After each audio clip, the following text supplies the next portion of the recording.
Avant de parler des démons, parlons d'abord de Jésus. La Bible déclare que certains esprits ne sortent que par la prière et par le jeûne. C'est ce que le Seigneur révèle dans l'Évangile, selon Matthieu chapitre 17, verset 21.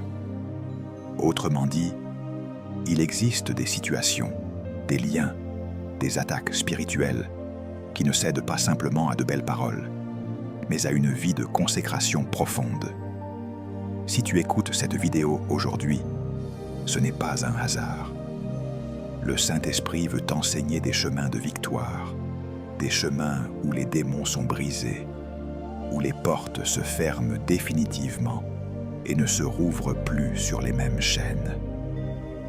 Dans cette vidéo, nous allons explorer ensemble 4 méthodes de jeûne qui, lorsqu'elles sont vécues dans l'obéissance et la foi en Jésus-Christ, deviennent comme un feu spirituel qui consume les œuvres des ténèbres et empêche l'ennemi de revenir occuper l'espace de ta vie. Alors, si tu as faim de délivrance, de transformation et de profondeur avec Dieu, reste bien connecté jusqu'à la fin, parce qu'une prière prophétique sera relâchée pour sceller ce que tu vas recevoir. Je t'invite déjà à aimer cette vidéo, à t'abonner à la chaîne Vie de prière et à activer la cloche pour ne rien manquer des prochains enseignements. Et pour témoigner ta foi, écris en commentaire cette phrase de déclaration prophétique. J'appartiens à Jésus. Aucun démon ne reviendra dans ma vie. Prépare ton cœur, parce que le Seigneur veut te montrer comment jeûner, non seulement pour chasser les démons, mais pour qu'ils ne puissent plus jamais retrouver la porte de ton âme. Dans la parole de Dieu, le jeûne n'est jamais présenté comme une simple pratique religieuse, mais comme une arme spirituelle qui ouvre le ciel et ferme les portes à l'ennemi. Dans le livre du prophète Ésaïe chapitre 58, versets 6 à 8, le Seigneur pose une question puissante. Voici le jeûne auquel je prends plaisir. Détacher les chaînes de la méchanceté, dénouer les liens de la servitude, renvoyer libres les opprimés, et que l'on rompe toute espèce de joug. Ici, Dieu révèle que le vrai jeûne a une dimension de délivrance, de rupture de chaînes, de destruction de joug. Ce n'est pas seulement se priver de nourriture, c'est entrer dans une alliance de séparation avec les ténèbres. Dans l'Évangile selon Marc chapitre 9, verset 29, Jésus ajoute cette vérité redoutable. Cette sorte de démon ne sort que par la prière et par le jeûne. Cela signifie qu'il existe des niveaux de résistance démoniaque qui ne cèdent que devant une vie de prière intensifiée par le jeûne.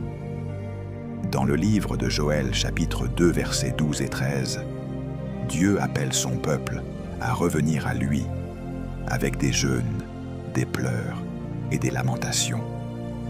Non pas pour faire semblant, mais pour déchirer leur cœur et non leurs vêtements. Aujourd'hui encore, beaucoup réduisent le jeûne à un exercice de performance ou à un rituel religieux, alors que bibliquement, il s'agit d'une stratégie de repositionnement spirituel, d'un cri de dépendance totale envers Dieu, d'un feu intérieur qui consume les droits légaux de l'ennemi. Lorsque le jeûne est aligné avec la parole, la repentance, l'obéissance et la foi en l'œuvre de la croix, il devient une massue spirituelle qui brise non seulement l'attaque visible, mais les racines invisibles qui permettaient aux démons de revenir.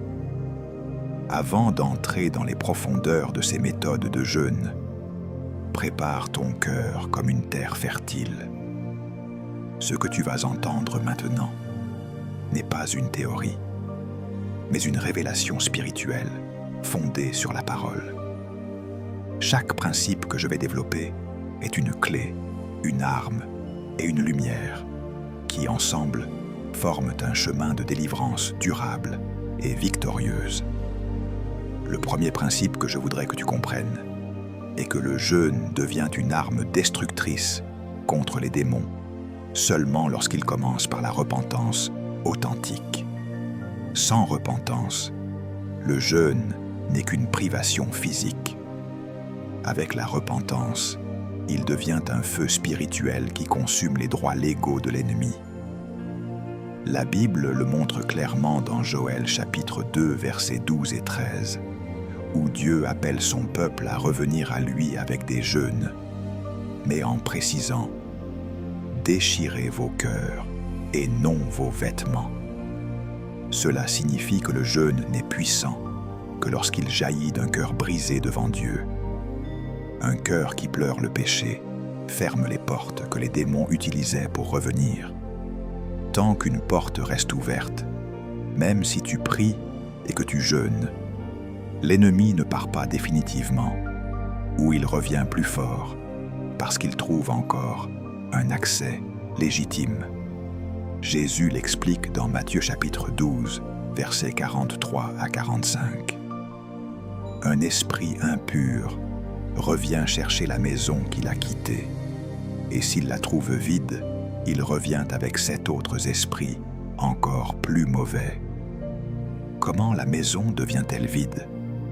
Par un jeûne sans changement intérieur, par une vie religieuse sans transformation, par une bouche qui dit « Seigneur », mais un cœur qui refuse d'obéir. La repentance ferme la maison, elle ferme la porte, elle enlève l'adresse que les démons utilisent pour revenir. Quand tu jeûnes avec repentance, tu annules leurs droits, tu détruis leurs arguments, tu les expulses légalement. Et c'est pour cela que le jeûne de repentance est la première méthode qui détruit les démons à la racine. Il devient un cri de ton âme qui dit « Seigneur, enlève de moi tout ce qui t'attriste. » Imagine un feu qui brûle les liens invisibles. Imagine une lumière qui éclaire les zones que tu ne voyais pas. Imagine Jésus entrant dans les pièces fermées de ton cœur et disant « Ceci ne m'appartient pas, laisse-moi le purifier. » Le jeûne de repentance ne chasse pas seulement les démons, il les rend incapables de revenir parce que la porte est scellée par l'obéissance. Voilà pourquoi ceux qui jeûnent sans repentance vivent un cycle d'oppression et de rechute. Ils ont prié, mais ils n'ont pas abandonné. Ils ont pleuré, mais ils n'ont pas renoncé. Le vrai jeûne te transforme avant de transformer ta situation. Le vrai jeûne change ton cœur avant de changer ton atmosphère. C'est la fondation de toute délivrance durable. Le deuxième principe que je voudrais que tu comprennes est que le jeûne devient une arme destructrice contre les démons lorsqu'il est enraciné dans la parole de Dieu. Beaucoup jeûnent avec sincérité, mais sans révélation. Ils se privent de nourriture, mais ils ne nourrissent pas leur esprit. Et un esprit affamé de parole est une cible facile pour l'ennemi. Jésus lui-même l'a démontré dans Matthieu chapitre 4, verset 4, lorsqu'il déclara à Satan « L'homme ne vivra pas de pain seulement, mais de toute parole qui sort de la bouche de Dieu. » Jésus était en plein jeûne, et pourtant sa victoire ne reposait pas sur le fait de ne pas manger, mais sur le fait de répondre aux attaques du diable avec la parole écrite. Cela signifie que le jeûne sans parole est une faiblesse, mais le jeûne avec parole devient une épée. Hébreux chapitre 4, verset 12 dit que la parole est vivante, efficace, plus tranchante qu'une épée quelconque.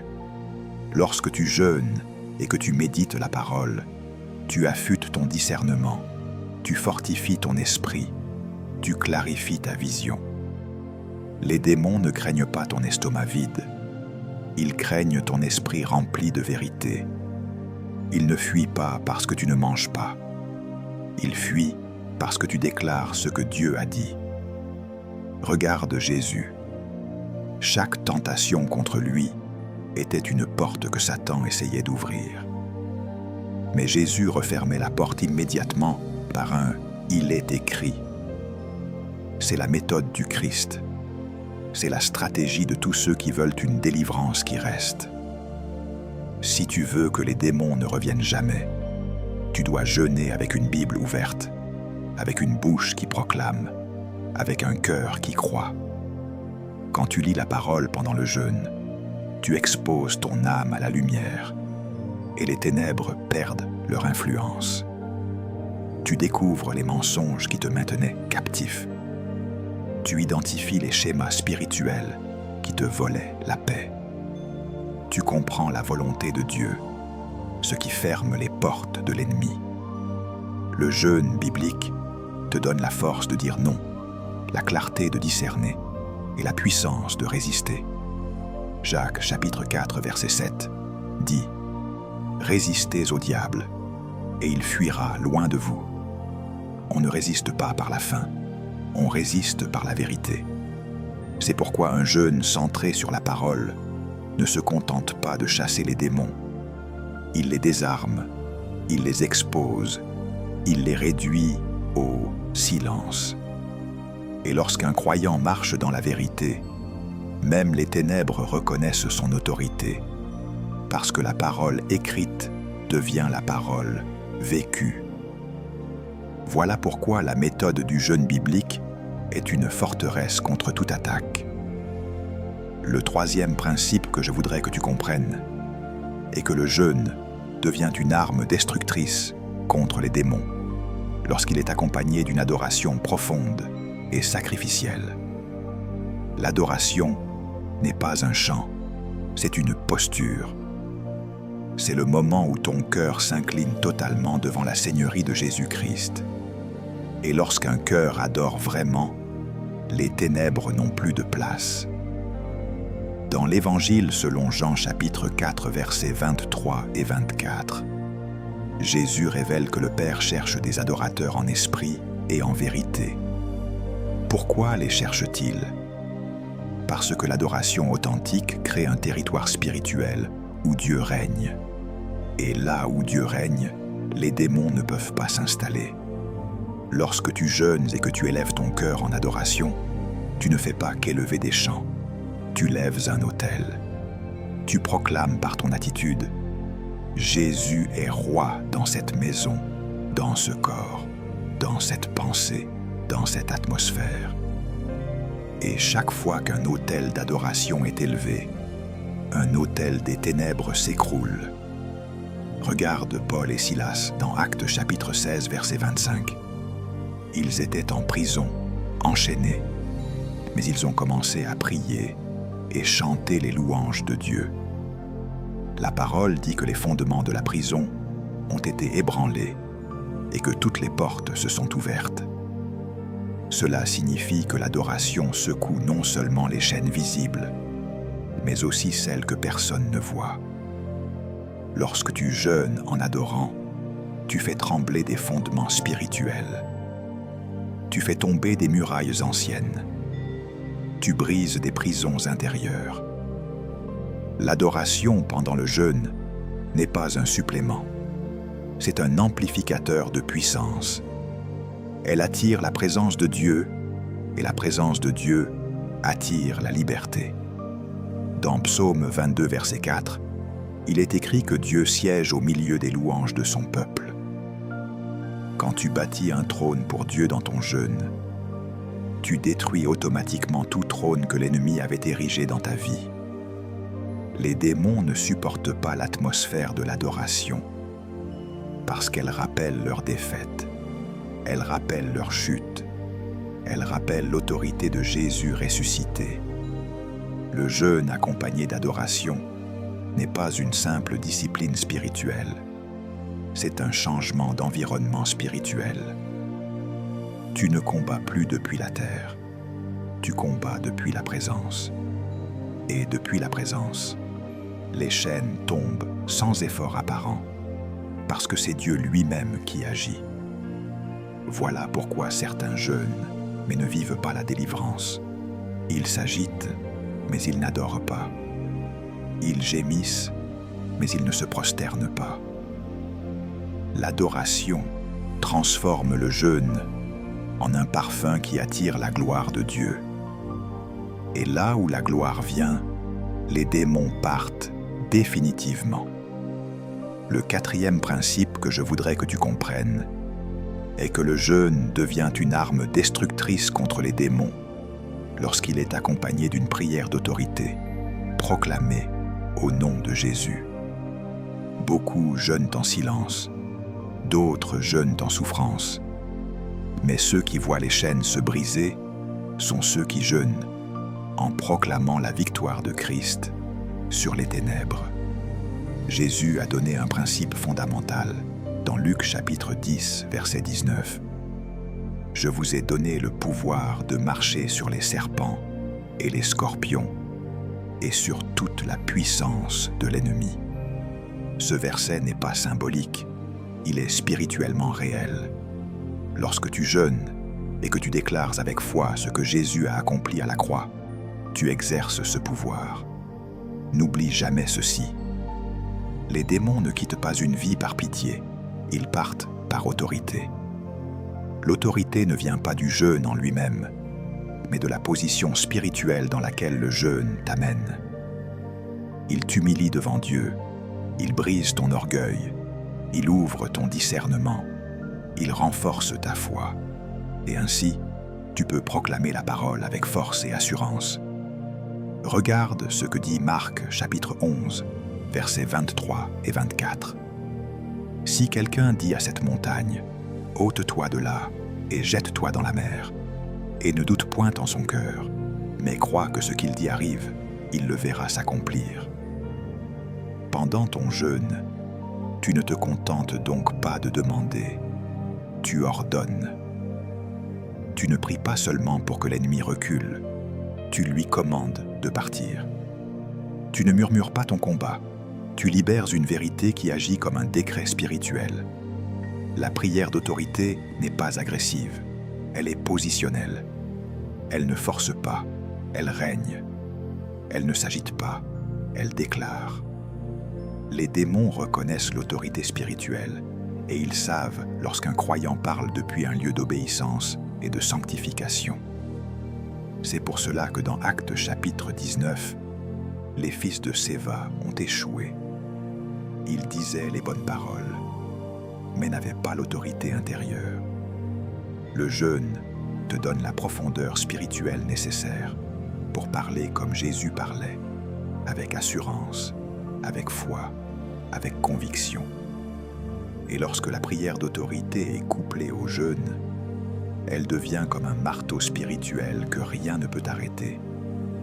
Elle détruit les forteresses invisibles, elle ferme les portes anciennes, elle coupe les liens générationnels, elle renverse les sièges démoniaques. Voilà pourquoi un démon peut partir à cause d'un simple mot prononcé par un croyant qui a jeûné dans l'obéissance. Ce n'est pas le volume de la voix qui fait trembler l'enfer, c'est la position spirituelle. Le jeûne t'amène dans cette position où ta parole porte la signature du royaume.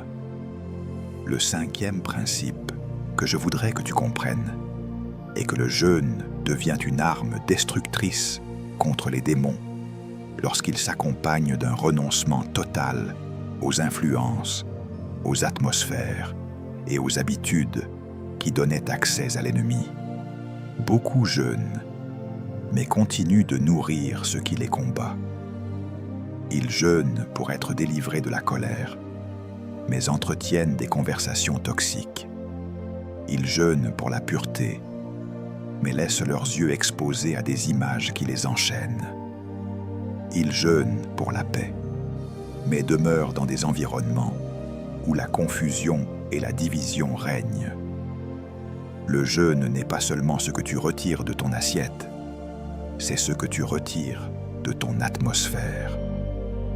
C'est pour cela que l'apôtre Paul dit dans 2 Corinthiens chapitre 6, versets 14 à 17, « Quel rapport y a-t-il entre la lumière et les ténèbres? Sortez du milieu d'eux et séparez-vous. » Le jeûne devient une arme quand il est un acte de séparation. Une séparation volontaire, consciente déterminé. Lorsque tu jeûnes et que tu renonces aux influences qui affaiblissaient ton esprit, tu fermes la porte que les démons utilisaient pour revenir. Tu ôtes leur nourriture, tu détruis leurs appuis, tu brises leurs stratégies. Et c'est souvent là que l'ennemi panique. Non pas quand tu arrêtes de manger, mais quand tu arrêtes de lui donner accès. Le renoncement est une guerre silencieuse, mais redoutable, car il oblige l'ennemi à perdre du terrain qu'il tenait depuis longtemps. Chaque renoncement est comme une pierre arrachée à la forteresse des ténèbres. Chaque décision de dire non réaffirme ton oui à Dieu. Et lorsque tu combines le jeûne avec ce renoncement, tu fais quelque chose d'extraordinairement puissant. Tu changes ton terrain spirituel. Tu ne combats plus sur le champ de bataille de l'ennemi. Tu combats sur le territoire de la sainteté.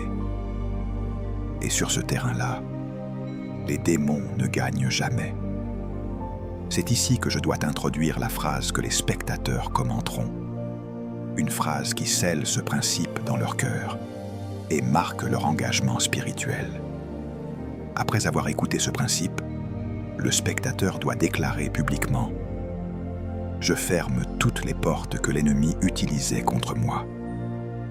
Cette phrase n'est pas un slogan, c'est un acte spirituel de renoncement. Elle est une proclamation qui dit « Je ne retourne plus dans ce qui me détruisait. J'appartiens à la lumière ». Quand tu la prononces en période de jeûne, elle devient une clé qui verrouille des accès invisibles. Voilà pourquoi ce 5e principe est une arme si puissante. Il confronte non seulement les démons, mais aussi les habitudes intérieures qui leur donnaient une place. Et quand ces portes sont fermées, l'ennemi n'a plus aucun chemin pour revenir. Le 6e principe que je voudrais que tu comprennes est que le jeûne devient une arme destructrice contre les démons lorsqu'il s'inscrit dans une dimension de persévérance et non de performance ponctuelle. Beaucoup commencent à jeûner avec zèle, mais s'arrêtent dès que la pression augmente, dès que les attaques se renforcent ou dès que les émotions vacillent. Pourtant, la parole est claire dans Éphésiens chapitre 6, verset 13. Prenez toutes les armes de Dieu afin de pouvoir résister dans le mauvais jour et tenir ferme après avoir tout surmonté. Le jeûne n'est pas une clé magique, c'est une discipline de guerre spirituelle. Il n'est pas seulement ce que tu fais pendant un jour, mais ce que tu décides de maintenir comme style de vie. Les démons ne craignent pas un feu de paille, ils craignent une flamme qui ne s'éteint pas. Lorsque tu entres dans un jeûne de persévérance, tu envoies un message clair au monde spirituel. Tu ne cherches pas un miracle rapide, tu cherches une transformation profonde. Et cette posture change tout. Souviens-toi de la parabole de la veuve importune dans l'Évangile, selon Luc chapitre 18, versets 1 à 8. Jésus parle d'une femme qui ne se lasse pas, qui revient encore et encore, jusqu'à obtenir justice. Ce n'est pas qu'elle criait fort, c'est qu'elle refusait d'abandonner. Le jeûne de persévérance ressemble à cela. Tu ne te contentes pas d'un jour d'effort spirituel pour toute une vie de compromis. Tu décides de revenir devant Dieu, encore et encore, jusqu'à ce que les racines de l'oppression soient arrachées. Car parfois, ce qui a été construit pendant des années ne se renverse pas en une seule journée. Par amour, Dieu t'entraîne dans un processus, et le jeûne devient cette école de persévérance où ton caractère est formé autant que ta délivrance est manifestée. La persévérance dans le jeûne ne signifie pas forcément jeûner sans arrêt, mais adopter un rythme régulier, guidé par le Saint-Esprit, où tu reviens périodiquement devant Dieu pour renforcer les murailles spirituelles. entretenir le feu, vérifier les portes de ton âme. Les démons observent la constance. Ils testent la résistance. Ils guettent le moment où tu seras fatigué de prier, lassé de veiller, distrait dans ta marche. Mais lorsque, par la grâce de Dieu, tu persévères, ton jeûne devient un marteau qui frappe encore et encore les mêmes forteresses jusqu'à ce qu'elles s'écroulent complètement. Et là, non seulement les démons sont chassés, mais le terrain même sur lequel ils se tenaient est détruit. C'est ainsi que la persévérance dans le jeûne scelle une victoire durable. Le 7e principe que je voudrais que tu comprennes est que le jeûne devient une arme destructrice contre les démons lorsqu'il s'accompagne d'une restauration de l'obéissance et de la consécration. C'est peut-être le principe le plus puissant, car même si tu pries, même si tu déclares, même si tu renonces, si ta vie ne revient pas sous l'autorité de Dieu, l'ennemi trouvera tôt ou tard une brèche. Jésus le dit clairement dans Jean chapitre 14, verset 30. « Le prince de ce monde vient, mais il n'a rien en moi. » Cette parole révèle un secret spirituel immense. L'ennemi ne peut demeurer là où il n'a aucun droit, aucun terrain, aucune racine. Le jeûne devient donc véritablement destructeur quand il est le chemin qui te ramène dans une obéissance alignée à ce que Dieu désire pour toi. Beaucoup cherchent la délivrance, mais sans chercher la sanctification. Beaucoup veulent la liberté, mais refusent de quitter ce qui les ralentit. Beaucoup veulent que les démons s'en aillent, mais ils ne veulent pas abandonner les attitudes, les relations, les compromis qui nourrissaient leur présence. C'est pour cela que Jésus avertit dans Matthieu chapitre 7, verset 21. « Ceux qui me disent « Seigneur, Seigneur » n'entreront pas tous dans le royaume, mais seulement celui qui fait la volonté de mon Père. » L'obéissance ferme les portes, la désobéissance les rouvre. Le jeûne est puissant parce qu'il te repositionne là où la voix de Dieu devient plus forte que tes désirs, plus forte que tes habitudes, plus forte que les influences autour de toi. Lorsque tu jeûnes, ton âme s'apaise, ta chair se tait, ton esprit se réveille, et alors la volonté de Dieu apparaît plus clairement. Et lorsque tu décides de vivre selon cette volonté, les démons perdent toute autorité. Ils n'ont plus de prise sur toi, même s'ils essaient d'attaquer de l'extérieur, car l'intérieur est scellé. L'obéissance n'est pas une contrainte, c'est un bouclier. La consécration n'est pas une charge, c'est un territoire sacré où les ténèbres ne peuvent pas respirer.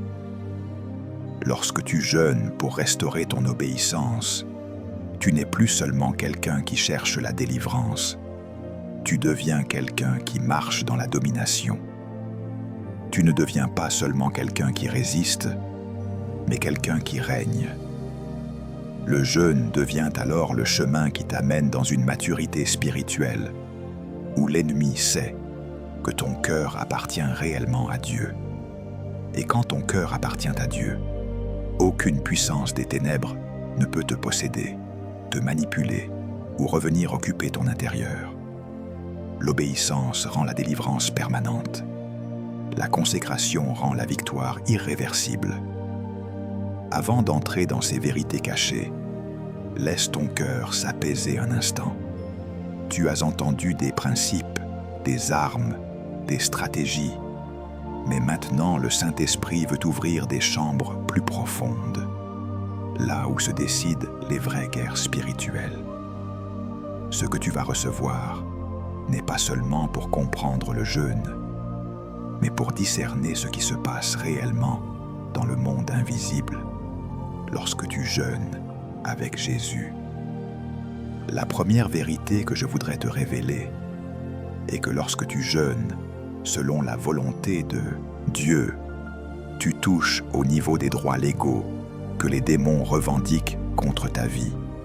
Beaucoup de croyants prient pour la délivrance sans comprendre que les esprits impurs fonctionnent sur la base de portes ouvertes, de accords passés, de péchés non confessés, de blessures non guéries.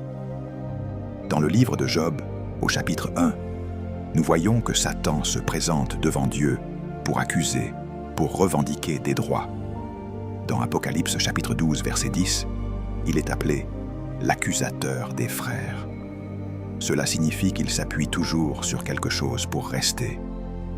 Le jeûne aligné avec la repentance, l'humilité et la lumière de la parole vient briser ses appuis. C'est comme si, dans le monde spirituel, tous les dossiers que l'ennemi utilisait pour t'accuser étaient exposés à la lumière du sang de Jésus. Dans Colossiens chapitre 2, versets 14 et 15, la Bible dit que Christ a effacé l'acte dont les ordonnances nous condamnaient, qu'il l'a cloué à la croix et a dépouillé les dominations et les autorités. Le jeûne ne remplace pas la croix, mais il te permet d'entrer expérimentalement dans cette victoire, en laissant le Saint-Esprit te montrer quel droit l'ennemi utilise encore. Parfois, pendant un jeûne, des souvenirs remontent, des péchés oubliés refont surface, des relations toxiques apparaissent clairement. Ce n'est pas de la confusion, c'est la lumière de Dieu qui met à nu tout ce que l'accusateur utilisait pour condamner. Si tu réponds par l'humilité, la confession et l'abandon, ces droits légaux sont annulés. Et quand les droits sont annulés, les démons n'ont plus de base juridique pour rester ou revenir. C'est une vérité cachée, parce que beaucoup réduisent le jeûne à un effort de volonté, alors qu'en réalité, c'est souvent un tribunal spirituel où la justice de Dieu se manifeste en ta faveur. La deuxième vérité cachée est que le jeûne véritable expose et renverse les autels intérieurs que tu ignorais parfois toi-même.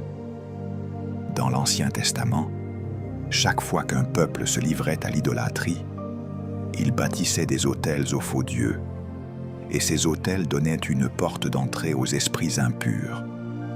Aujourd'hui, ces autels peuvent être des dépendances, des obsessions, des personnes auxquelles tu as donné une place plus grande qu'à Dieu, des habitudes qui contrôlent tes décisions. Ézéchiel chapitre 14 verset 3 parle des idoles que les hommes dressent dans leur cœur. Ce sont des autels invisibles, mais bien réels. Quand tu jeûnes, surtout si tu le fais avec sincérité, le Saint-Esprit commence à sonder ces autels. Il te montre ce que tu as placé au centre, ce qui prend ta force, ce qui guide tes émotions. Et tant que ces autels restent en place, les démons associés à ces idoles trouvent un terrain pour revenir. Le jeûne brise la puissance de ces autels parce qu'il te met dans une position où tu renonces à la chair, où tu dis à Dieu « Je ne veux plus que quelque chose prenne ta place dans ma vie ». Souvent, pendant un jeûne, tu ressens une lutte intérieure. Ta chair réclame, tes anciennes habitudes crient, tes anciens refuges te manquent. C'est le signe qu'un autel est en train d'être ébranlé. Si tu persévères, si tu choisis la voie de Dieu plutôt que l'ancienne voie, cet autel finit par tomber. Et quand un autel tombe, les esprits qui s'y accrochaient perdent leur support. Voilà pourquoi certains jeûnes marquent un avant et un après dans ta vie. Ce n'est pas seulement parce que tu as prié fort, c'est parce que des autels intérieurs ont été renversés. La troisième vérité cachée est que chaque jeûne que tu fais pour Dieu devient comme un mémorial spirituel qui parle pour toi dans le temps et dans l'éternité. Beaucoup voient le jeûne comme un événement ponctuel, un effort isolé. Mais dans le monde spirituel, rien de ce qui est fait avec un cœur pur ne se perd. Dans Actes chapitre 10, nous lisons l'histoire de Corneille, un homme qui priait et jeûnait. L'ange du Seigneur lui dit au verset 4 : « Tes prières et tes aumônes sont montées devant Dieu, et il s'en est souvenu. » Cela signifie qu'il existe une mémoire spirituelle de la consécration. Lorsque tu jeûnes dans la foi, tu déposes quelque chose devant le trône de Dieu. Tu inscris des actes d'obéissance dans le registre du ciel. Et ces mémoriaux parlent pour toi dans des jours que tu n'as pas encore vus. Certains combats dans ta vie se gagnent aujourd'hui à cause d'un jeûne d'hier. Certaines protections dont tu bénéficies maintenant viennent d'une saison où tu as cherché Dieu avec intensité. Les démons savent que là où il y a un autel vivant pour Dieu, il y a une couverture. Dans l'Ancien Testament, chaque fois qu'un homme dressait un autel à l'Éternel, ce lieu devenait une référence spirituelle. De la même manière, chaque fois que tu jeûnes avec un cœur sincère, tu dresses un lieu dans le monde spirituel, un témoignage qui dit « Ici, cette vie appartient au Seigneur. » Et même si tu te sens faible, même si tu ne vois pas tout ce qui se passe, le ciel se souvient. Le jeûne n'est donc pas seulement un effort actuel, il est un investissement spirituel dans ton futur, dans ta lignée, dans ta destinée. Les démons sont dérangés par ces mémoriaux, parce qu'ils savent que plus un croyant bâtit ce genre d'héritage, moins ils auront d'espace pour attaquer. La quatrième vérité cachée est que tous les jeûnes ne portent pas la même portée, parce que certains jeûnes sont des réponses directes à un mandat spécifique de Dieu pour une saison précise. C'est là que beaucoup se trompent. Ils imitent les jeûnes des autres sans écouter ce que le Saint-Esprit leur demande à eux. Regarde la reine Esther dans le livre d'Esther chapitre 4 verset 16. Elle appelle le peuple à jeûner 3 jours sans manger ni boire, parce qu'il y avait un décret de mort contre le peuple de Dieu. Ce jeûne n'était pas seulement une belle idée, il était une réponse stratégique à une menace spirituelle précise. De même, dans le livre de Jonas chapitre 3, les habitants de Ninive jeûnent en réponse à un message de jugement. Et ce jeûne change le verdict. Il existe donc des jeûnes mandatés par Dieu pour renverser des décrets, fermer des cycles démoniaques, briser des alliances établies dans les lieux célestes. Quand tu entends la voix de Dieu qui te conduit dans un type de jeûne particulier, pour un temps particulier, face à un combat particulier, tu entres dans une dimension de précision prophétique. Tu n'agis plus au hasard, tu frappes là où Dieu t'indique de frapper. Les démons craignent ce genre de jeûne parce qu'ils ne viennent pas d'une simple volonté humaine, mais d'une stratégie divine. La vérité cachée, c'est que tu dois apprendre à demander à Dieu: quel type de jeûne veux-tu que je fasse pour cette situation? Quelle intensité? Quelle durée? Quelle position de cœur? Lorsque ta réponse correspond à son mandat, le jeûne devient une flèche qui va droit au cœur de la forteresse. Et c'est souvent dans ce cadre que l'on voit des délivrances spectaculaires et surtout durables, parce que la stratégie vient du ciel.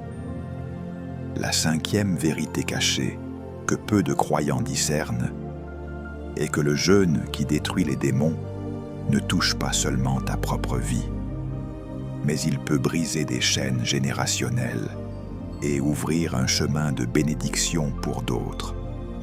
Dans le livre de Daniel chapitre 9, le prophète jeûne et prie non seulement pour lui-même, mais pour son peuple, confessant les péchés des générations précédentes.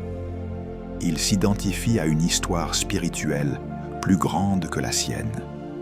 Et Dieu répond en envoyant un message prophétique qui dépasse même sa propre époque. Quand tu jeûnes, tu peux, par la grâce de Dieu, fermer des portes que tes parents ou tes ancêtres ont ouvertes, renverser des autels familiaux, briser des malédictions répétitives. Ésaïe chapitre 58, verset 12, dit que ceux qui marchent dans le vrai jeûne rebâtiront sur d'anciennes ruines, relèveront des fondements antiques. Cela signifie que ton jeûne peut réparer quelque chose dans les fondations de ta lignée. Les démons qui se transmettaient de génération en génération rencontrent alors une barrière spirituelle nouvelle, ta consécration. C'est pour cela qu'il est important de comprendre que ton jeûne ne concerne pas seulement ton propre confort, mais la destinée de ceux qui viendront après toi.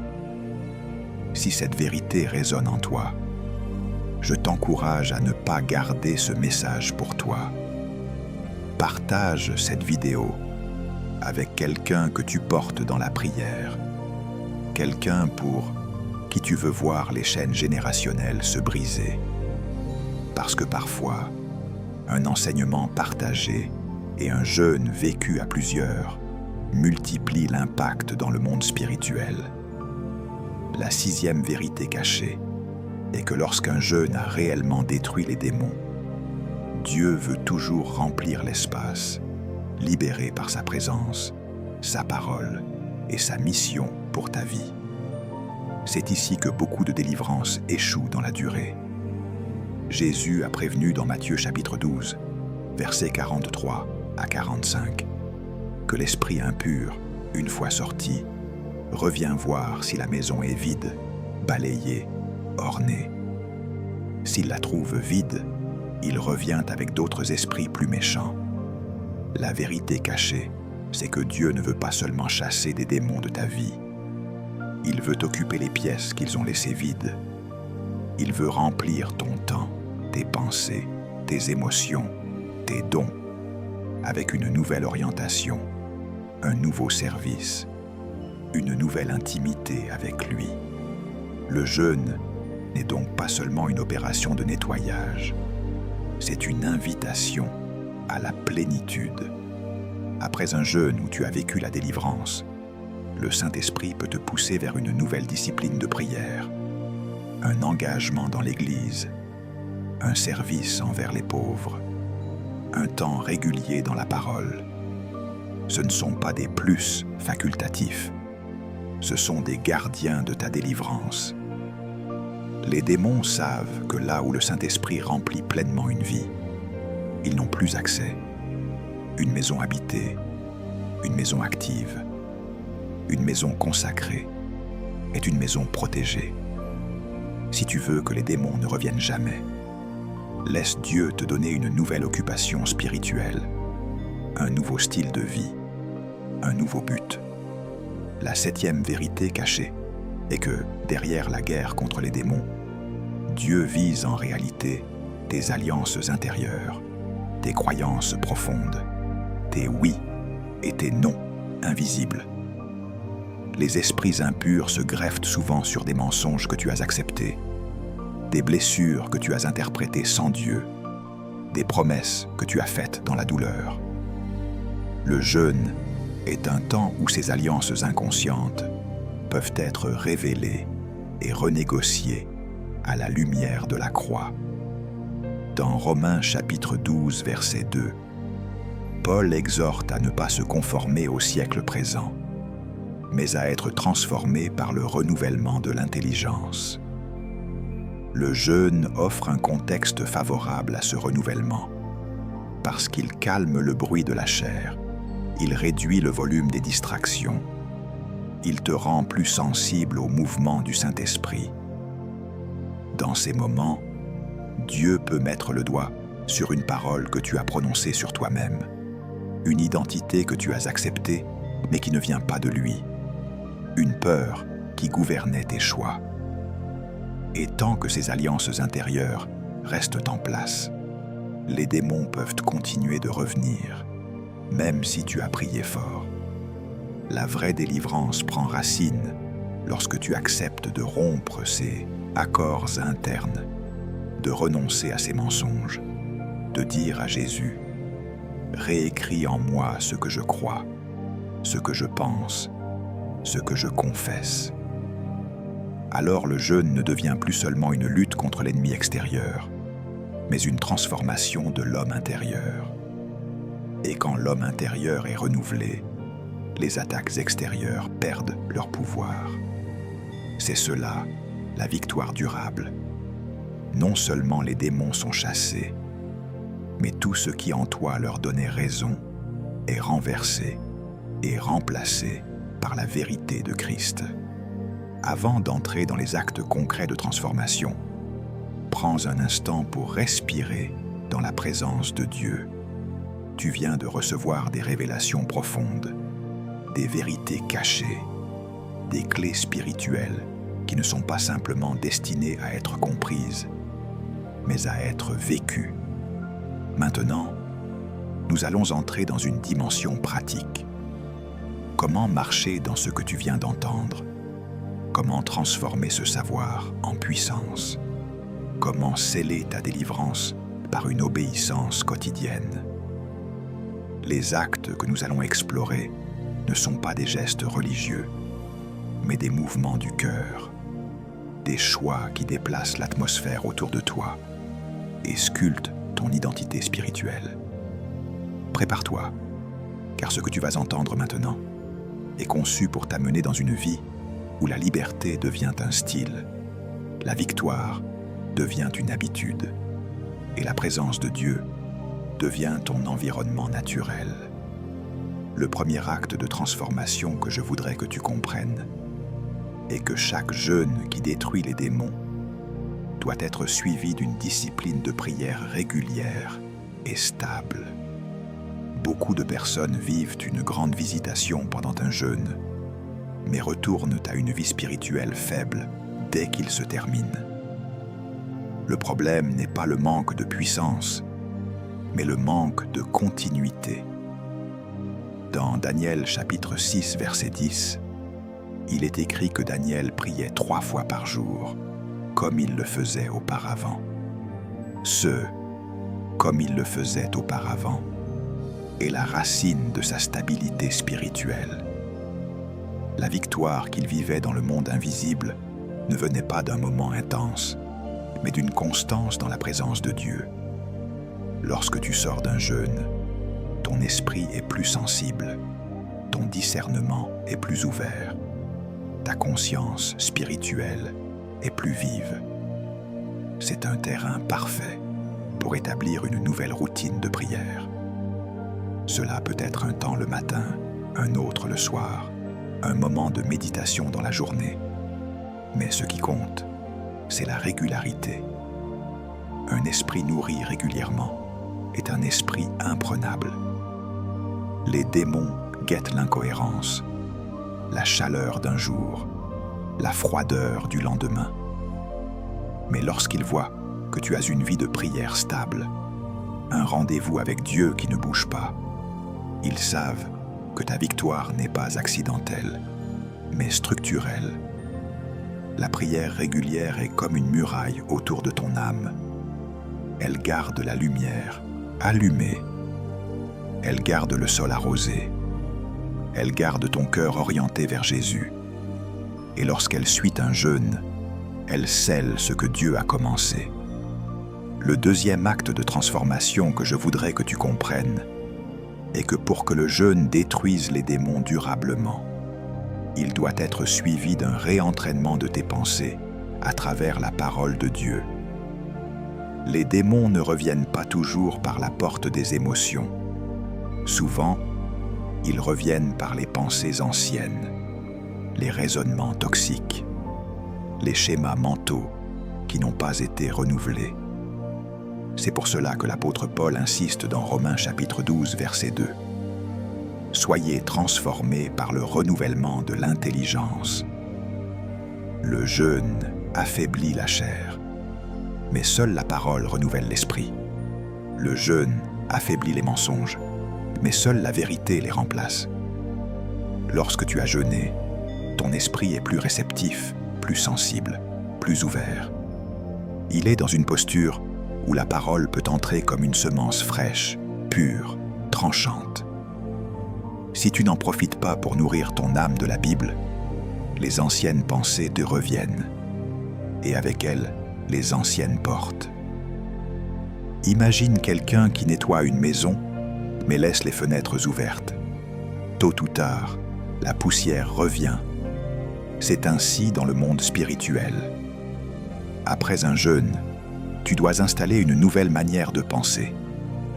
Cela peut être une lecture quotidienne d'un chapitre, une méditation profonde sur un psaume, la mémorisation d'un verset par semaine, ou même l'écoute régulière d'enseignements bibliques. Peu importe la méthode, tant que tu deviens intentionnel. Lorsque la parole devient ton filtre, tes pensées commencent à refléter la volonté de Dieu. Tu reconnais plus vite les attaques mentales. Tu identifies plus clairement les mensonges de l'ennemi. Tu discernes les pensées qui viennent de Dieu, celles qui viennent de toi, et celles qui viennent des ténèbres. Et quand la parole devient ton système de pensée, les démons perdent tout pouvoir manipulatoire, car ils ne peuvent pas entrer dans un esprit où la vérité règne. Le renouvellement mental est une forteresse spirituelle que l'ennemi ne peut pas franchir. Voilà pourquoi cet acte est indispensable. Sans transformation de l'intelligence, la délivrance ne dure pas. Mais avec une pensée renouvelée, tu deviens imprenable, inébranlable, et l'ennemi ne sait plus comment t'approcher. Le troisième acte de transformation que je voudrais que tu comprennes est que pour que les effets d'un jeûne soient durables et que les démons ne retrouvent jamais l'accès à ta vie, tu dois reconstruire ton environnement spirituel et physique. Beaucoup pensent que la délivrance dépend uniquement de ce qui se passe dans le cœur. Mais l'environnement dans lequel tu vis, les relations que tu entretiens et les influences que tu laisses entrer façonnent ton atmosphère intérieure. Dans Proverbes chapitre 13, verset 20, il est écrit « Celui qui marche avec les sages devient sage, mais celui qui se plaît avec les insensés s'en trouvera mal. » Ce principe spirituel est vrai dans tous les domaines. Ton environnement peut porter ta délivrance ou la détruire. Lorsque tu sors d'un jeûne, tu es comme une graine fraîchement plantée. Tu es sensible, malléable, fertile. C'est un moment où le diable sait qu'il doit frapper vite pour détruire ce que Dieu vient de bâtir. Et très souvent, il frappe à travers l'environnement.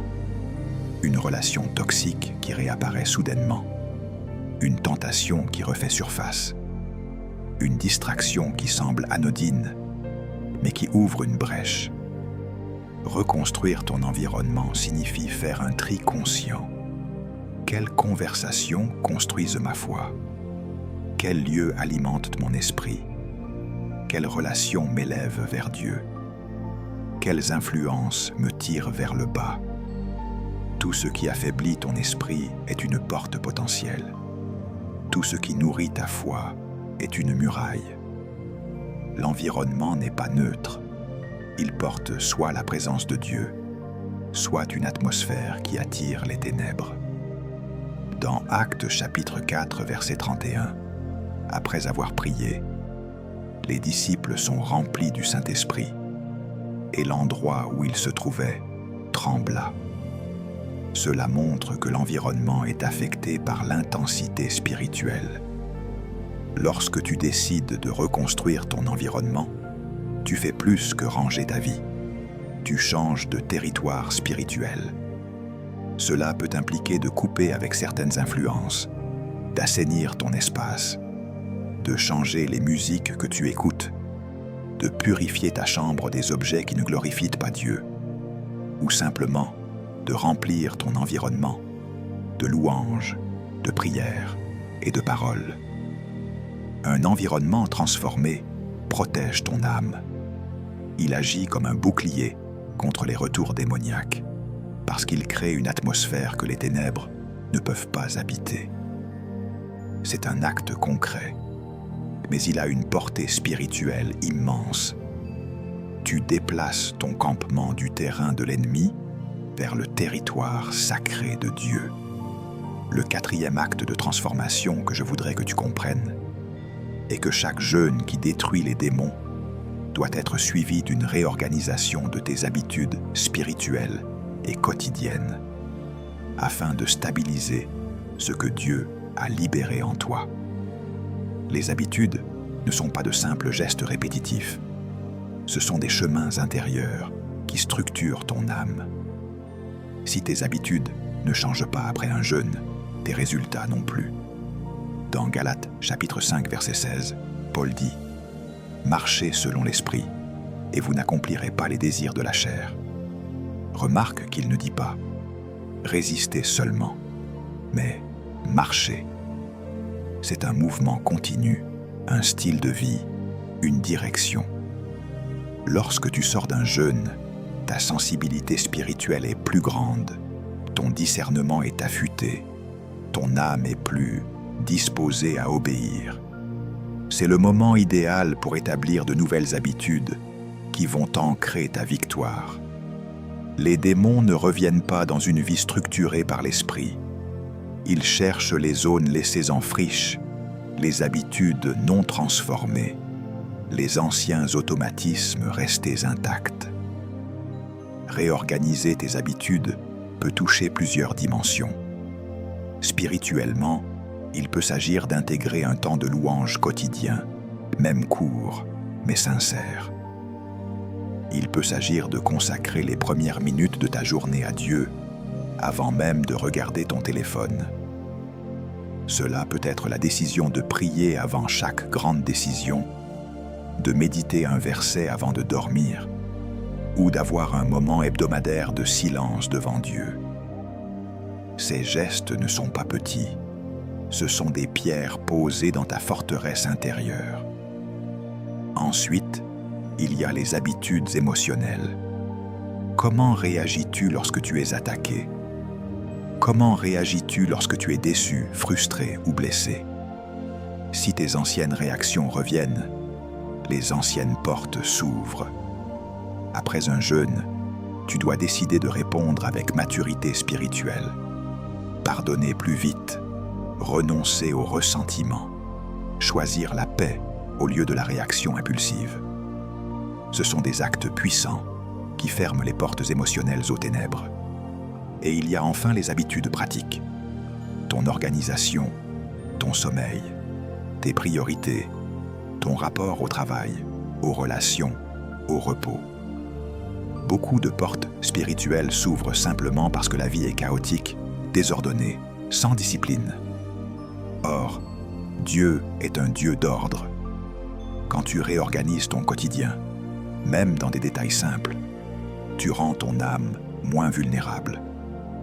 Les démons aiment les vies confuses, mais ils ne peuvent pas prospérer dans une vie alignée, ordonnée, focalisée. Quand tes habitudes changent, ton identité change. Et quand ton identité change, les portes de ton passé ne peuvent plus te retenir.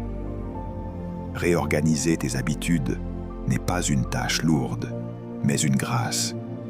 C'est Dieu qui te donne, après le jeûne, une nouvelle opportunité de reconstruire ta vie sur des fondations solides. Et chaque nouvelle habitude devient un mur supplémentaire autour de ta destinée. Le cinquième acte de transformation que je voudrais que tu comprennes est que la délivrance obtenue par le jeûne devient durable lorsque tu apprends à protéger ton cœur. Car le cœur est la porte principale par laquelle l'ennemi tente toujours de revenir. Dans Proverbes chapitre 4, verset 23, il est écrit « Garde ton cœur plus que toute autre chose, car de lui viennent les sources de la vie. » Ce verset révèle un principe fondamental. Le cœur est une source. S'il est purifié, il nourrit la vie. S'il est laissé ouvert, il attire les ténèbres. Après un jeûne, ton cœur devient un terrain spirituel renouvelé, sensible, fertile. L'ennemi le sait. C'est pourquoi il tentera de revenir, non pas par une grande attaque visible, mais par une petite émotion, une ancienne blessure, une pensée subtile, une offense minuscule. Si tu protèges ton cœur, ces graines ne germeront jamais. Si tu le laisses sans surveillance, les anciennes racines tenteront de repousser. Protéger ton cœur, c'est apprendre à identifier ce qui influence tes émotions. Les conversations, les musiques, les souvenirs, les personnes, les situations. C'est discerner ce qui nourrit la paix et ce qui réactive la douleur. C'est surveiller les mouvements subtils de ton âme pour ne plus accepter ce que tu acceptais avant. L'ennemi sait que s'il peut atteindre ton cœur, il peut atteindre ton esprit. Et s'il atteint ton esprit, il peut influencer tes décisions. Voilà pourquoi Jésus dit dans Matthieu chapitre 5, verset 8, « Heureux ceux qui ont le cœur pur, car ils verront Dieu. » La pureté du cœur n'est pas un état parfait, mais un engagement constant à rester dans la lumière, à refuser le mélange, à choisir la vérité intérieure. Lorsque tu protèges ton cœur, tu deviens imprenable émotionnellement. Tu n'es plus affecté par les bruits extérieurs. Tu n'es plus déstabilisé par les attaques subtiles. Tu n'es plus manipulable par la culpabilité ou la peur. Le cœur protégé est un territoire sécurisé. Et c'est ici que je dois intégrer la phrase que les spectateurs commenteront. Une phrase qui scelle cet acte spirituel. Je garde mon cœur et Dieu garde ma victoire. Cette phrase est une proclamation puissante. Elle déclare que ton cœur est désormais un sanctuaire et non une porte ouverte. Elle affirme que ta délivrance ne dépend pas de tes émotions, mais de la protection divine qui repose sur ta vigilance intérieure. Ceux qui écriront cette phrase entreront dans une dimension de maturité spirituelle. Comprends ceci, protéger ton cœur n'est pas un acte de faiblesse, c'est un acte de domination spirituelle. C'est refuser d'être une victime des circonstances et choisir d'être un gardien de ton territoire intérieur. Et lorsqu'un croyant garde son cœur, il garde aussi sa destinée. Le 6e acte de transformation que je voudrais que tu comprennes est que la délivrance née du jeûne devient permanente lorsque tu apprends à sanctifier ton corps, ton âme et ton esprit par des choix quotidiens alignés avec la volonté de Dieu. Beaucoup pensent que la sanctification est un concept abstrait, réservé aux grands spirituels. Mais bibliquement, c'est une réalité quotidienne qui protège ta vie contre le retour des ténèbres. Dans 1 Thessaloniciens chapitre 5, verset 23, Paul dit « Que le Dieu de paix vous sanctifie lui-même tout entier, et que tout votre être, l'esprit, l'âme et le corps, soient conservés irréprochables. » Cette parole révèle un secret immense. La protection divine agit dans la mesure où ta vie est consacrée. La sanctification n'est pas un effort pour paraître parfait. C'est un mouvement intérieur où tu choisis chaque jour la lumière plutôt que l'ombre. Après un jeûne, tes sens spirituels sont aiguisés, ton discernement est vivant, ta conscience est plus sensible. Ce terrain est idéal pour entrer dans une saison de sanctification active. Cela signifie surveiller ce que tu regardes, ce que tu écoutes, ce que tu laisses entrer dans ton âme. Cela signifie choisir la paix plutôt que la colère, la vérité plutôt que le mensonge, la patience plutôt que l'impulsivité. Cela signifie fermer volontairement les portes qui te rapprochent de l'ennemi et ouvrir celles qui te rapprochent de Dieu. La sanctification n'est pas une prison. C'est une forteresse intérieure. Quand tu marches dans la sanctification, tu ne deviens pas fragile. Tu deviens dangereux pour le royaume des ténèbres. Le corps sanctifié, c'est apprendre à honorer Dieu, même dans tes habitudes physiques. Le repos, l'alimentation, la sobriété, l'ordre. Beaucoup de portes spirituelles s'ouvrent parce que le croyant vit dans l'épuisement, le désordre ou les excès. L'ennemi profite toujours des zones de faiblesse physique. Mais quand ton corps devient un instrument d'obéissance, il devient aussi un instrument de protection. L'âme sanctifiée, c'est apprendre à gérer tes émotions, à traiter tes blessures, à refuser les pensées de contamination. Tu refuses de laisser un ressentiment devenir une racine d'amertume. Tu refuses qu'une blessure devienne une justification à la colère ou au péché. L'esprit sanctifié, c'est apprendre à rester connecté à Dieu, à écouter sa voix, à lui obéir lorsqu'il te reprend, t'éclaire ou te corrige. La sanctification, ce n'est pas essayer d'être parfait. C'est devenir incompatible avec les ténèbres. C'est devenir un terrain que les démons ne peuvent plus respirer, plus occuper, plus utiliser. Un croyant sanctifié est un croyant protégé. Un croyant sanctifié est un croyant stable. Un croyant sanctifié est un croyant que l'enfer reconnaît. Lorsque tu marches dans la sanctification après un jeûne, tu n'es plus seulement quelqu'un qui a été délivré, tu es quelqu'un qui demeure dans la victoire. Le 7e acte de transformation que je voudrais que tu comprennes est que la délivrance issue du jeûne devient irréversible lorsque tu entres dans une vie d'obéissance continue au Saint-Esprit.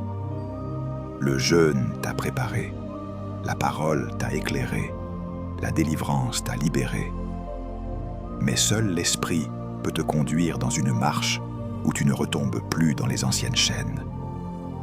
Dans Romains chapitre 8, verset 14, il est écrit « Car tous ceux qui sont conduits par l'Esprit de Dieu sont fils de Dieu. » Être conduit, c'est avancer en suivant sa voie, sa direction, sa correction, sa sagesse.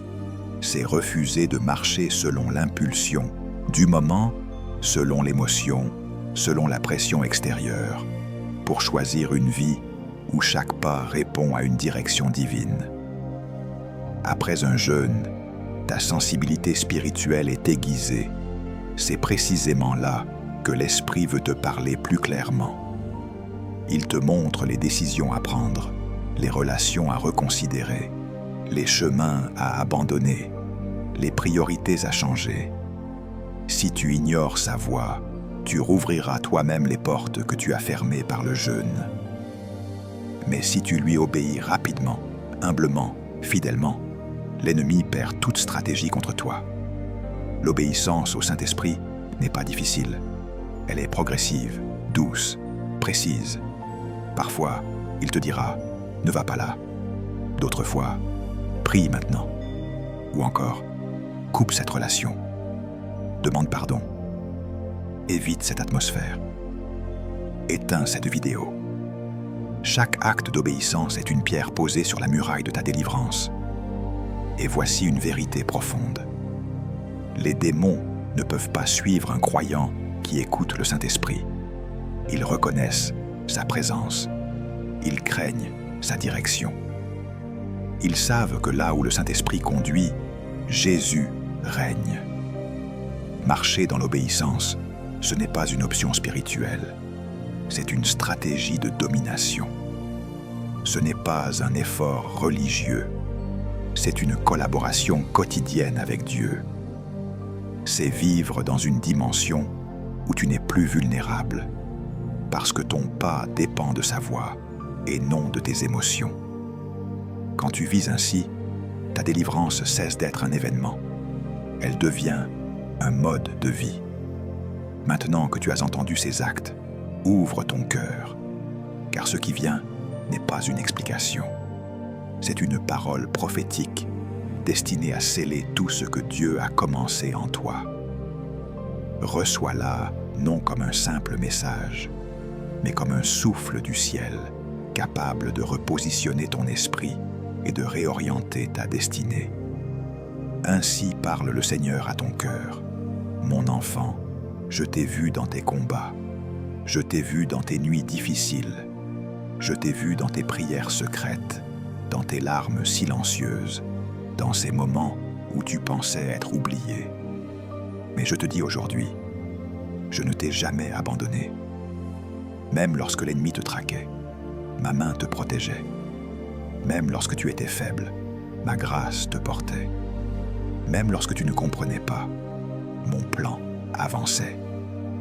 Le Seigneur dit, « Je t'ai conduit dans ce jeûne pour te délivrer non seulement de l'oppression visible, mais des racines invisibles. J'ai déraciné ce que tu ne pouvais pas déraciner. J'ai brisé ce que tu ne pouvais pas briser. J'ai effacé ce que l'accusateur utilisait contre toi. Les chaînes que tu sentais peser sur ton âme ne sont plus. Les portes qui s'ouvraient contre toi sont maintenant fermées. » Le Seigneur dit encore, « Mais écoute bien, je ne t'ai pas libéré pour que tu retournes en arrière. Je t'ai libéré pour t'établir. Je t'ai libéré pour t'équiper. Je t'ai libéré pour te faire marcher dans une dimension nouvelle où les attaques de l'ennemi ne te domineront plus. Tu étais une cible. Maintenant, tu deviens une menace. » Le Seigneur dit, « Je mets sur toi une nouvelle force spirituelle. Tu sauras discerner ce que tu ne discernais pas. Tu entendras ma voix plus clairement. Tu sentiras mes avertissements avant même que le danger n'approche. Je t'apprendrai à dire non. Je t'apprendrai à fermer des portes. Je t'apprendrai à te tenir debout quand d'autres tomberont. » Le Seigneur affirme, « Les démons qui te poursuivaient ne te poursuivront plus. Ils chercheront ton ancienne porte, mais elle est scellée. Ils chercheront ton ancienne faiblesse, mais elle est guérie. Ils chercheront ton ancienne version, mais elle n'existe plus. Je t'ai renouvelé, je t'ai restauré, je t'ai établi. » Le Seigneur dit encore, « Je mets sur toi une autorité nouvelle. Tu parleras et les chaînes tomberont. Tu prieras et les murs s'écrouleront. Tu t'élèveras et les ténèbres reculeront. Je fais de toi une lumière dans ta maison, dans ta famille, dans ton environnement. Tu ne seras plus dominé. Tu seras un modèle, un instrument, un témoin. » Et le Seigneur conclut, « Marche, avance, ne regarde plus en arrière. Je marche devant toi, je marche avec toi, je marche en toi. Et tout ce que je commence, je l'achève. » Ainsi parle le Seigneur. Reçois cette parole. Mon frère, ma sœur, si tu es arrivé jusqu'ici, ce n'est pas par curiosité, c'est par appel. Le Saint-Esprit t'a conduit à entendre ces méthodes de jeûne, ces vérités cachées, ces actes de transformation, parce que le ciel a décidé qu'un cycle devait se fermer dans ta vie. Tu as compris que le jeûne n'est pas simplement une affliction du corps, mais une arme de feu lorsqu'il est vécu dans la repentance, la parole, l'adoration, l'autorité, le renoncement, la persévérance, l'obéissance et la sanctification. Tu as découvert que Dieu ne veut pas seulement que les démons partent, il veut qu'ils ne puissent plus jamais revenir, parce que ton cœur, ta maison, ton atmosphère, ton avenir lui appartiennent entièrement. Maintenant, nous allons sceller tout cela dans la prière. Là où tu te trouves, si tu peux, incline ton cœur, ferme tes yeux et entre avec moi dans cette prière. Et à la fin, je t'inviterai à partager cette vidéo, à t'abonner, à liker et à écrire en commentaire ce que le Seigneur a déposé dans ton cœur, afin que ce témoignage devienne une arme pour d'autres. Père céleste, dans le nom puissant de Jésus-Christ, Je te bénis pour la vie de ton enfant qui écoute cette prière. Merci parce que tu ne l'as pas abandonné dans la confusion, ni laissé sous l'oppression des ténèbres. Merci parce que tu l'as attiré dans cette saison de jeûne, de recherche, de questions, pour l'amener dans une nouvelle dimension de liberté et de lumière. Seigneur, je reconnais que c'est par ta grâce seule que nous pouvons approcher ton trône et recevoir la délivrance. Gloire à toi pour ton amour, ta patience et ta fidélité. Éternel notre Dieu, je te présente maintenant toute la vie de cette personne qui écoute. Tu connais ses combats, tu connais ses chaînes, tu connais les attaques visibles et invisibles. Tu connais les nuits où elle a pleuré, les jours où elle a souri en public, mais saigné en secret. Tu connais les portes qui ont été ouvertes par ignorance, par blessure, par péché, par héritage familial. Et aujourd'hui, au nom de Jésus, je te demande de visiter chaque domaine de sa vie. Seigneur, par le sang de Jésus versé à la croix, nous proclamons que tous les droits légaux que l'ennemi revendiquait sont annulés. Là où il accusait, là où il réclamait, là où il se croyait autorisé à rester, nous opposons maintenant la croix. Nous déclarons que l'acte dont les ordonnances nous condamnaient est effacé. Père, que le sang de Jésus coule sur le passé, sur les paroles prononcées, sur les alliances inconscientes, sur les portes qui ont été laissées ouvertes. Purifie, lave, restaure.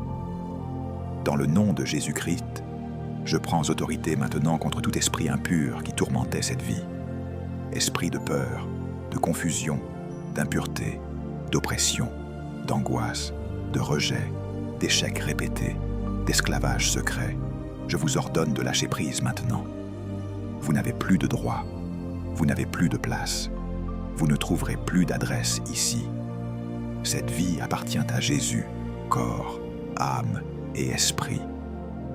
Je déclare que toutes les chaînes spirituelles se brisent, que tous les jougs cachés se rompent, que toutes les prisons intérieures s'ouvrent au nom de Jésus. Saint-Esprit, pendant que ces liens sont brisés, viens remplir ce qui était vide. Là où l'ennemi habitait, viens habiter.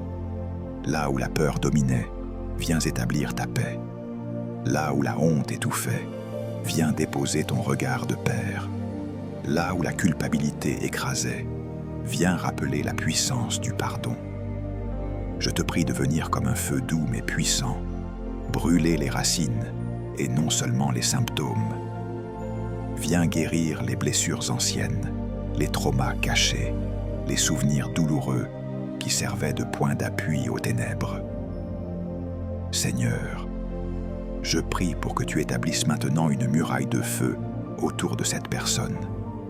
Que sa maison, sa chambre, son environnement, son atmosphère soient marqués par ta présence. Que toutes les influences contraires soient discernées et rejetées. Donne-lui le courage de se séparer des relations, des habitudes, des environnements qui ouvrent des portes à l'ennemi. Qu'elle ne soit plus dominée par la peur de perdre, mais conduite par le désir de t'obéir. Donne-lui la force de dire non là où il le faut, la sagesse de fuir là où il le faut, et la paix d'obéir même lorsque cela coûte. Père, je te demande aussi de renouveler son intelligence, que sa manière de penser change réellement, que les mensonges qui l'ont enchaîné pendant des années tombent à la lumière de ta parole. Remplace les pensées de défaite par ta vérité. Remplace les pensées de condamnation par ta grâce. Remplace les pensées de rejet par l'assurance d'être aimé, choisi et appelé. Que chaque jour, ta parole devienne pour elle une nourriture, une épée, une lampe qui éclaire son chemin. Seigneur, je prophétise sur sa vie une saison nouvelle. Que ce jeûne ne soit pas un moment isolé, mais le début d'une marche différente. Qu'elle devienne une femme, ou un homme de prière, stable, persévérant, aligné, qu'elle apprenne à marcher conduite par le Saint-Esprit, à reconnaître ta voix, à obéir promptement. Fais d'elle un témoin vivant que les démons peuvent être chassés et ne jamais revenir, parce que Jésus règne réellement sur le trône du cœur. Enfin, Père, je te prie de faire de cette personne une lumière pour d'autres, que son témoignage, sa transformation, sa liberté deviennent une source d'espérance pour ceux qui l'entourent. Qu'elle soit un canal par lequel tu brises d'autres chaînes, dans sa famille, dans son église, dans son environnement. Que son histoire crie ta victoire. Au nom de Jésus, je déclare que les démons qui la poursuivaient ne la poursuivront plus, que les cycles d'oppression sont brisés et que ta paix vient régner comme un fleuve dans sa vie. Amen. Si cette prière a parlé à ton cœur, je t'encourage à aimer cette vidéo, à t'abonner à la chaîne Vie de prière et à activer la cloche pour ne rien manquer de ce que le Seigneur va encore te révéler. Partage cette vidéo avec quelqu'un pour qui tu pries, quelqu'un que tu veux voir libre, et écris en commentaire, avec foi et conviction: je garde mon cœur, et Dieu garde ma victoire. Que le Seigneur te fortifie, te garde et t'emmène de gloire en gloire.